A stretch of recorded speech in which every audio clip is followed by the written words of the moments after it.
Hello दोस्तों, welcome back to my channel positive vibes with Shweta. तो भाई क्या हाल चाल है आप सब लोगों के? सब लोग एकदम बढ़िया, एकदम पॉजिटिव। और आपके सराउंडिंग में जितने भी लोग आपसे मिल रहे हैं उन सबको पॉजिटिव फील करवा रहे हैं ना।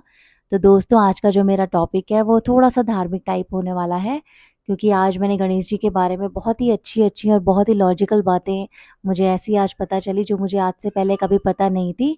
तो मुझे लगा क्यों ना वो बातें मैं आप लोगों के साथ शेयर करूं। तो दोस्तों, आज का जो मेरा टॉपिक है वो है be a problem solver like Ganesha. तो गणेश जी के जीवन से हम क्या चीज़ें सीख सकते हैं और उनके जीवन से हमें क्या ऐसी सीख मिल सकती है कि हम भी उनकी तरह अपनी लाइफ के प्रॉब्लम सॉल्वर या विघ्नहर्ता बन सकते हैं। तो दोस्तों, शुरू करते हैं आज का टॉपिक। तो आप लोगों ने इस कहानी के बारे में तो पहले भी सुना होगा कि गणेश जी की उत्पत्ति कैसे हुई थी, लेकिन एक बार मैं फिर से आपको बता देती हूँ कि गणेश जी की उत्पत्ति दोस्तों, एक बार माता पार्वती को स्नान करने जाना था और कैलाश पर्वत पर कोई भी नहीं था। शिव जी तपस्या करने के लिए पहाड़ों पर गए हुए थे। तो माता पार्वती ने क्या किया, अपने शरीर का जो मिट्टी होती है उसको निकाल करके गणेश जी की रचना कर दी और खुद वो स्नान करने चली गई और गणेश जी को कहा कि तुम द्वार पर खड़े रहना और किसी को भी बाहर से अंदर मत आने देना। तो इतनी देर में क्या होता है कि अचानक से शिव जी तपस्या करके लौट आते हैं कैलाश में, और गणेश जी उनको अंदर घुसने से रोक देते हैं, क्योंकि वो तो अपने पिता को पहचानते ही नहीं थे। आज से पहले इन्होंने उनके बारे में कुछ सुना ही नहीं था, देखा ही नहीं था।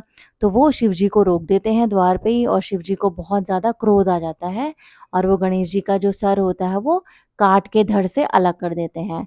तो इतनी देर में पार्वती माता स्नान करके बाहर निकलती हैं तो देखती हैं कि गणेश जी का जो सर है वो कट के धड़ से अलग होके धरती पे गिरा पड़ा है। तो वो शिव जी से विनती करती हैं कि आप गणेश जी का जो सर है वो दोबारा जोड़ दीजिए। तो शिव जी कहते हैं कि भाई अब जो भी यहाँ से इस रास्ते से गुजरेगा, पहला जानवर या पहला इंसान, तो मैं उसका सर काट के गणेश जी के धड़ पे जोड़ दूंगा और गणेश जी का सर जो है वो पहले जैसा बना दूंगा। तभी दोस्तों, थोड़ी देर में वहां से एक हाथी गुजरता है और शिव जी उस हाथी का सर काट के गणेश जी के सर पे लगा देते हैं। तो इस तरीके से गणेश जी का जो सर है वो हाथी का बन जाता है। तो दोस्तों, हम लोगों ने हमेशा यही सीधी-सादी कहानी सुनी है और इसके पीछे के जो लॉजिक हैं, वो हम लोगों को आज तक ना किसी ने बताए हैं, ना हम लोगों को पता है। तो दोस्तों, जो शिव जी हैं, आप खुद ही सोचिए, वो इतने तपस्वी आदमी हैं और इतने बड़े भगवान हैं। वो इतने सालों की तपस्या के बाद आए और एक अबोध बालक के ज़रा-सा मना करने पे उसका सर उन्होंने काट दिया। क्या ये चीज़ संभव है? आप खुद ही सोचिए, क्योंकि वो तो एक भगवान है ना, और भगवान तो दया के सागर होते हैं। तो दोस्तों, इसके पीछे ये लॉजिक है कि जो हमारे मन का जो अहंकार होता है, हमारे अंदर की जो बुराइयाँ, विकार होते हैं, उससे हमें भगवान से जुड़ने में असमर्थता होती है, हम भगवान से जुड़ नहीं पाते। वो घमंड हमारे सर पे इतना हावी हो जाता है अपने अहंकार का कि हम भगवान को देख नहीं पाते। तो शिव जी ने क्या किया, गणेश जी का वो अहंकार का, घमंड का जो सर था उसको काट दिया और ज्ञान का सर उनके धड़ पे लगा दिया। तो यही दोस्तों हमें भी अपने जीवन में करना है।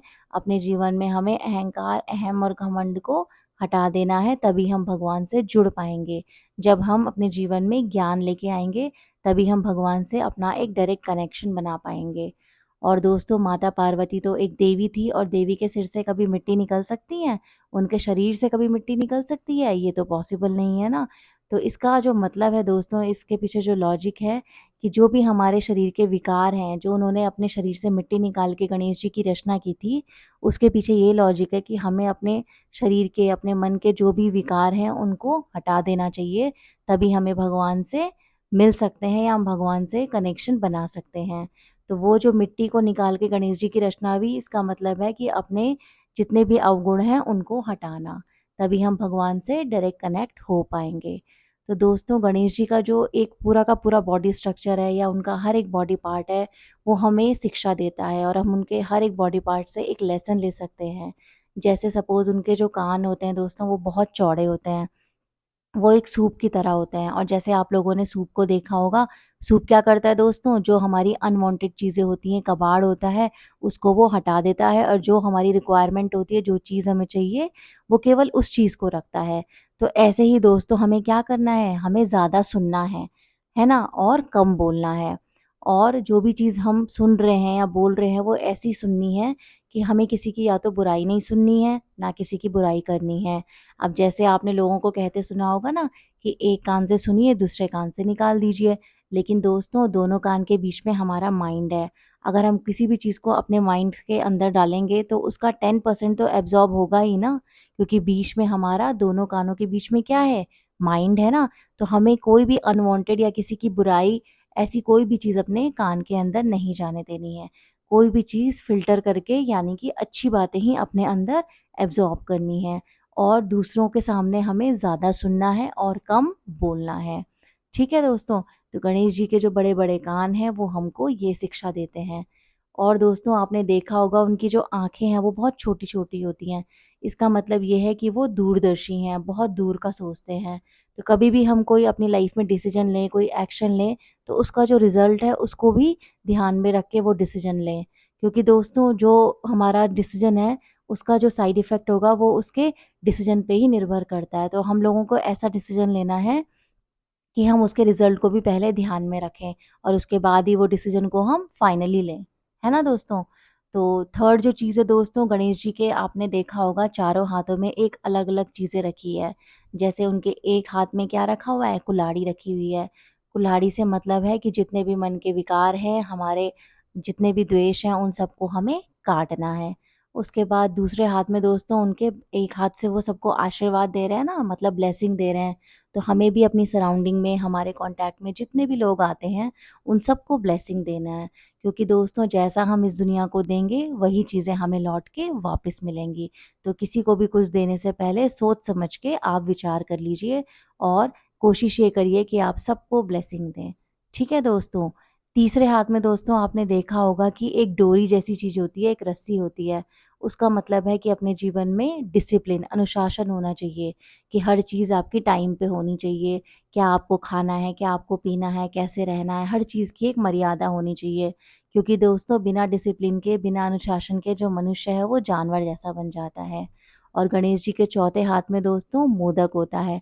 मोदक से मतलब जो भी इंसान हमारी तारीफ़ करे, तो हमें उस पे घमंड नहीं करना है। कभी भी आपने गणेश जी को वो मोदक खाते हुए नहीं देखा होगा।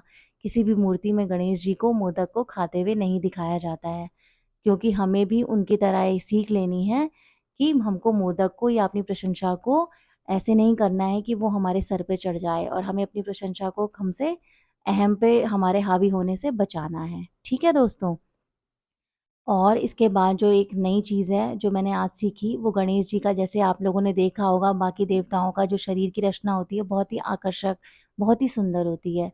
लेकिन जो गणेश जी का पेट होता है दोस्तों वो बहुत ही बड़ा होता है। तो उसका मतलब ये है कि गणेश जी अपने अंदर हर चीज़ को एब्ज़ॉर्ब करते हैं। हमें अपने जीवन में जो भी परिस्थितियाँ आती हैं, उस हर परिस्थिति का सामना करना चाहिए। तो गणेश जी का जो ये पेट है वो हमें ये शिक्षा देता है। तो इस तरीके से दोस्तों गणेश जी का जो पूरा का पूरा शरीर है, पूरे शरीर का एक-एक जो हिस्सा है, एक-एक अंग है, हमें एक-एक शिक्षा देता है। अगर हम वो सारी शिक्षाएँ अपने जीवन में उतार लें, तो हम भी विघ्नहर्ता बन सकते हैं। और लास्ट में दोस्तों आपने देखा होगा गणेश जी का जो वाहन है वो चूहा होता है। अब गणेश जी तो इतने बड़े देवता हैं, और सारे देवी-देवताओं के जो वाहन होते हैं वो बहुत ही शक्तिशाली होते हैं। लेकिन गणेश जी का वाहन चूहा क्यों होता है दोस्तों? जैसे आप लोगों ने देखा होगा कि जो चूहा होता है वो दिन भर कुछ ना कुछ कुटुर-कुटुर लगा रहता है ना, कुछ ना कुछ वो काम में लगा रहता है। इसी तरीके से हमारी इंद्रियाँ भी होती हैं। तो गणेश जी ने जो अपनी इंद्रियाँ हैं उनको भी वश में कर लिया। उन्होंने चूहे के ऊपर अपना वाहन बनाया, उसके ऊपर अपना आसन लगाया। तो हमें भी दोस्तों अपने जीवन में अपनी इंद्रियों को वश में रखना चाहिए। हमारा मन कई बार कई चीज़ों को देख के भटकता है, लेकिन हमें वहीं पर अपना आत्म अनुशासन लाना होगा और अपनी इंद्रियों को अपने वश में करना चाहिए। है ना दोस्तों? तो इस तरीके से दोस्तों हमने गणेश जी का पूरे के पूरे शरीर के हर एक अंग के बारे में जाना, और लास्ट में अगर हम इन सारी चीज़ों को अपनी लाइफ में फ़ॉलो करेंगे दोस्तों, तो रिद्धि और सिद्धि का मिलना तो डेफ़िनेट है, निश्चित ही है। तो अगर हम चाहें तो हम भी अपनी लाइफ के गणेश जी बन सकते हैं, विघ्नहर्ता बन सकते हैं, प्रॉब्लम सॉल्वर बन सकते हैं। तो हमें बस क्या करना है, गणेश जी के इन सारे गुणों को अपने जीवन में उतारना है, अपनी क्वालिटीज़ में इनको इंक्लूड करना है, और हम भी अपनी लाइफ के विघ्नहर्ता बन जाएँगे। तो इस गणेश चतुर्थी दोस्तों केवल गणेश जी का महिमा मंडन ना करें, और उनके जो गुण हैं, उनकी जो शिक्षाएँ हैं वो भी अपने जीवन में आत्मसात करें, इम्प्लीमेंट करें। तो दोस्तों कैसा लगा आपको मेरा आज का टॉपिक, मुझे ज़रूर बताइएगा, और अपना बहुत सारा ध्यान रखिएगा। अपने चारों ओर पॉज़िटिविटी फैलाते रहिए, और अपनी सराउंडिंग में जितने भी लोग हैं उन सबको पॉजिटिव करते रहिए। अपनी लाइफ को बहुत सारा सेलिब्रेट करते रहिए because life is a celebration. And thank you for watching and listening to me, and please like share and subscribe my channel. Thank you so much.